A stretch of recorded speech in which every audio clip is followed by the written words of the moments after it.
ఇప్పుడే వర్క్ అయిందిరా. స్నాక్ ఏం చేసావు? చాకలి వేస్తుంది. ఏం చేయలా, పడ్డాను, పట్టేసింది.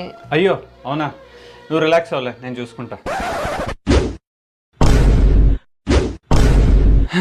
సరే పడిపోయింది కదా, ఇంకెవరు హెల్ప్ చేస్తారులే, చేసేద్దాం.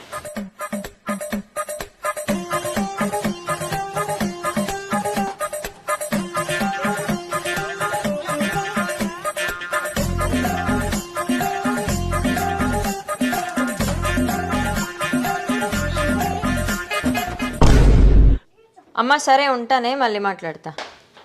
వావ్, ఇల్లంతా భలే సర్దేశావే. మరి ఏమనుకున్నా, చడా నీకోసం డిన్నర్ కూడా ప్రిపేర్ చేశా. ఇప్పుడు చెప్పు, ఎక్కడ పడ్డావు, ఏం పట్టేసింది? నేనా, మంచం మీద పడ్డాను, నిద్ర పట్టేసింది.